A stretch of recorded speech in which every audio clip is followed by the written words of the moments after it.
One of the most common challenges I hear from vegan moms is feeling unsure about what foods to focus on for their infant, toddler, or child's meals. You feel confused about what foods to even give to your child to gain weight or support a healthy growth.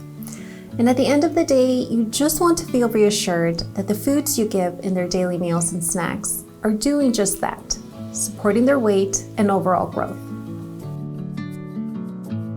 As a vegan mom myself, I understand how important it is to ensure we offer the appropriate foods and portion sizes to our vegan kids, especially during periods of rapid growth.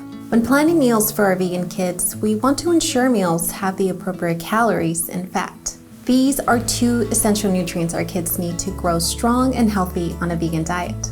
So in today's video, we are going to especially talk about my top 4 foundational foods to include in your child's diet so that you feel confident that you're providing them with what they need to meet their nutrient needs, specifically their calorie needs for growth.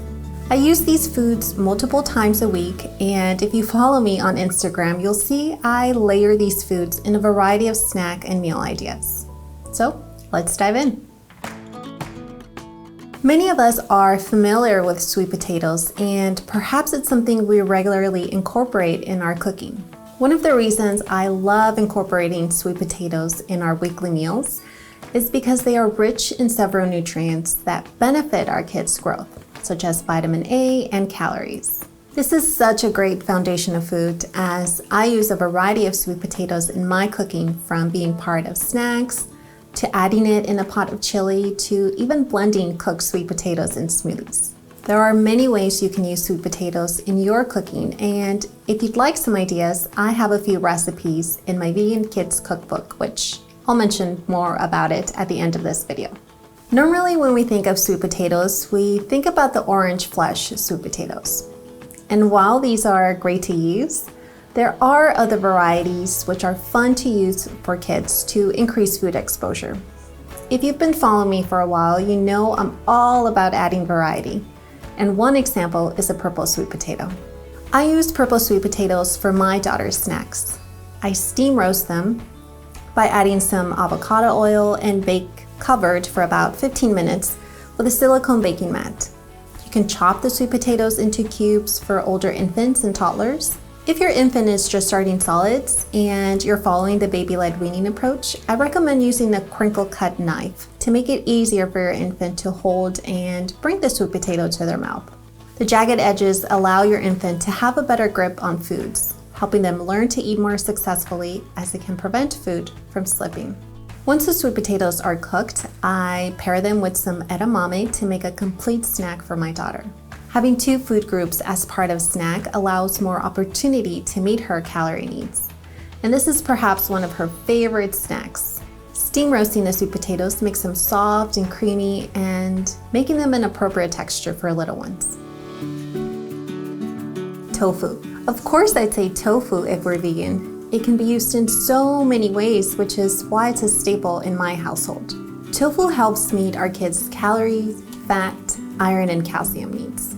Majority of manufacturers use a type of calcium to coagulate the tofu, or the process of turning a liquid into a semi-solid food, which is why it makes the tofu be a good source of calcium. While the majority tend to provide calcium, you can check the ingredient list of your package to ensure that this is true. Usually this is listed as calcium sulfate. I often get asked which tofu I purchase for my family, and the brand doesn't really matter as much as finding one that is organic and the label of the non-GMO. I typically buy firm and extra firm to use in meals, primarily due to its calorie and fat content. The higher the firmness, the higher the fat content. And fat is highly essential during periods of growth because it helps support a proper brain development in our children.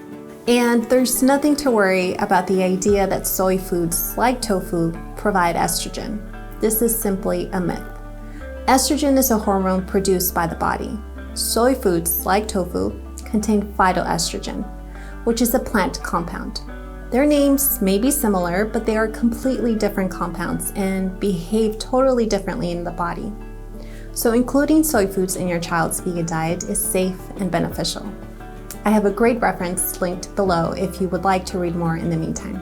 I like to use tofu in meals either as baked with my favorite spices, blended in creamy sauces for pasta, or crumbled to add in lasagna as a substitute for ricotta cheese. By being creative and using tofu in a variety of ways, it ensures that meals are nutritive. You can find a recipe to the tofu ricotta cheese on the blog in the description below. Avocados are also great foods to always keep on hand. They are a very simple food to add to most meals that'll instantly boost calorie and fat content in your child's meals. We primarily think of avocados as being a good source of healthy fat. And yes, that is true. Avocados help meet fat needs, but they also provide some additional and beneficial nutrients that help support a healthy growth, such as folate, vitamin A, and vitamin E, to name a few. One of the things I love about avocado is that it can be one of the very first foods in complementary feeding for infants due to its smooth consistency. You can offer it smashed and preload to a spoon. You can spread a thin layer on toast or simply offer as a finger-like shape for your infant to self-feed. It also has a neutral flavor, so you can easily use it in a variety of ways in the kitchen. I use it for dips or sauces, as a source of fat in baking goods, or simply as a spread for sandwiches. There are infinite ways you can utilize avocados in your kitchen, and no matter how you choose to use it, it's certainly going to support your child's growth while following a vegan diet. And the last, and perhaps one of my favorite plant foods to meet calorie needs and support adequate growth in our children, is nuts and seed butters.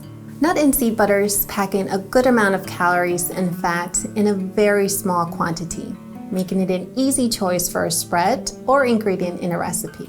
Aside from helping your kids meet calories and fat, depending on the type of nut and seed used, it may offer other key nutrients like calcium, potassium, and magnesium, to name a few. I personally like to use a variety of nut butters at home. We use peanut butter, sometimes on toast, almond butter mixed in creamy oatmeal, and sunflower seed spread on crackers.